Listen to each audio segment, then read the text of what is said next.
1 പത്രോസ് 5:8 നിങ്ങളുടെ ശത്രുവായ പിശാച് അലറുന്ന സിംഹത്തെപ്പോലെ ആരെ വിഴുങ്ങുമെന്ന് അന്വേഷിച്ചുകൊണ്ട് ചുറ്റി നടക്കുന്നു. നമുക്കറിയാം, നമ്മുടെ ശത്രുവായ സാത്താൻ എപ്പോഴും നമ്മളെ നശിപ്പിക്കാൻ വേണ്ടി നടക്കുന്ന ആളാണ്. അദ്ദേഹത്തിന് പ്രത്യേകിച്ച് വേറെ ലക്ഷ്യങ്ങൾ ഒന്നുമില്ല. നമ്മളെ എങ്ങനെയെങ്കിലും നശിപ്പിക്കുക എന്നല്ലാതെ മറ്റൊന്നുമില്ലല്ലോ. അപ്പോൾ എപ്പോഴും കെണിയിൽ വീഴ്ത്താൻ വേണ്ടി സദാ ജാഗ്രതയോടെ വർത്തിക്കുന്ന ഒരാളാണ് സാത്താൻ. നമ്മൾ എപ്പോഴും ദൈവത്തിൻ്റെ കൃപയിൽ ശരണം വയ്ക്കുക എന്നല്ലാതെ മറ്റൊരു മാർഗവും നമ്മൾ അവലംബിച്ചാൽ അവനെ അതിജീവിക്കാൻ നമുക്ക് കഴിയില്ല. നമ്മളെക്കാൾ ബുദ്ധിയും ശക്തിയും കഴിവും ഉള്ള ആളാണ്.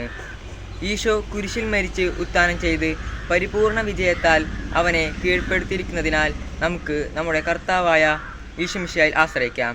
1 പത്രോസ് 5:8 നിങ്ങളുടെ ശത്രുവായ പിശാച് അലറുന്ന സിംഹത്തെപ്പോലെ ആരെ വിഴുങ്ങുമെന്ന് അന്വേഷിച്ചുകൊണ്ട് ചുറ്റി നടക്കുന്നു.